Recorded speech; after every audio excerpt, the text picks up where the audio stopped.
আসমা আপু, কাঁকড়া কি তেল দিয়ে রান্না করছেন? আপনি তো হাঁস তো সর্ষের তেল দিয়ে রান্না করেন।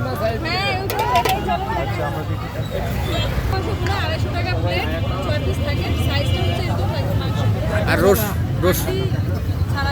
রসুন কয়টা দেন? রসুন মিজান ভাই কিন্তু একটা জিনিস ভালো বোঝে, আড্ডি ছাড়া গোস লাগবো, বুঝছেন? হোক না হোক। এই পাশে রয়েছে হাঁসের মাংস ভুনা। ওয়াও ওয়াও, কালারটা দারুণ হয়েছে। আপু এটা কি সরষের তেল দিয়ে রান্না হয়? কাঁকড়াটা কি তেল দিয়ে রান্না করছেন? কাঁকড়ার সাথে কি তেল দিয়েছেন? সব আপনার গরু, আপনারা কোথার থেকে আনেন সর্ষের তেলগুলো? পাওয়া যায় নাকি? ওকে, ঠিক আছে। আচ্ছা নি আমরা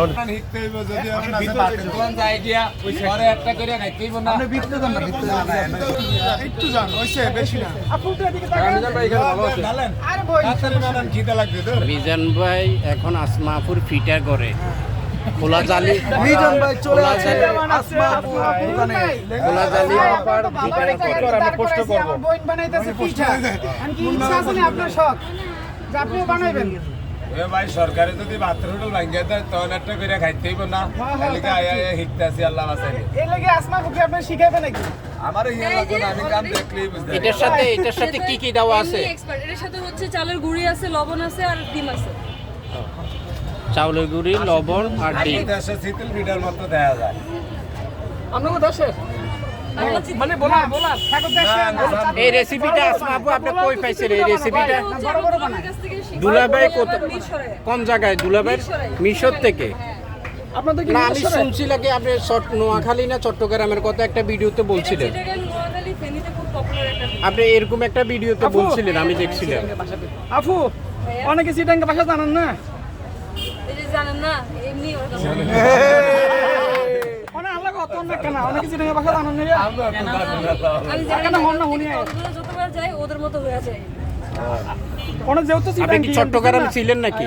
না, আমার দুলাভাইয়ের বাসায় যাওয়া হয়েছে। দেন আমার কোথায় আপনার দুলাভাইয়ের বাসা কোথায়? মিরসরাই না? হ্যাঁ, মিরসরাই। মিশর তো বাইরের রাষ্ট্রে। হ্যাঁ, বাজারে রাস্তা ওই করে। আরে ও গেছে কেক মার্কেট আমার মনে হয়। অনেক আরে কইলাম না আমরা এদিকে আমার আপু দুলাভাইয়ের বাড়ি হলো চট্টগ্রাম মিরসরাই এবং বারোলিয়া মাদারের এখানে, ঠিক আছে? মিরসরাই এই যে পুরো যাচ্ছে এখানে। ভালো চিটাঙ্গের ভাষা হইতারি কিন্তু ডাক্তার নম্বর বুঝুন না কথা। আমি চিটাঙ্গের ভাষা কইতে পারেন? আমি অবশ্যই আরো পারি কিন্তু বলা বুঝুন না, কিন্তু ছোট তো বড় দিন চিটাঙ্গা কিন্তু চিটাঙ্গের ভাষা হইতে কিন্তু আর না হই দিয়া অনেক সুন্দর হয়েছে কিন্তু এটা। মাঝে কথা না বুঝুন। এই যে দেখতেছেন। ওয়াও, অনেক সুন্দর। আগের কাম আগে করে লই শীতল পিঠা। শীতল পিঠা না, খোলা জালি পিঠা। মতো দেয় আমার। এখন চট্টগ্রামের চিতল পিঠা কোনা কি পিঠা খাবেন না? আমার শুন দেন, আমি আগে খাই লইছো। আরে বাবা রে বাবা, এটা ভালোই লাগছে। এই যে আমি পিঠা আর এখানে হাঁসের মাংসটা। ওয়াও, আসবাবু একটু 2 মিনিট। দর্শক 14 দিন। মাশাআল্লাহ আমরা আসছি আসমা আপু সেই মজাদার হাঁসের মাংসের আপু এটার নাম কি রুটিটার? এটার নাম হচ্ছে খোলা জালি পিঠা। খোলা জালি পিঠা।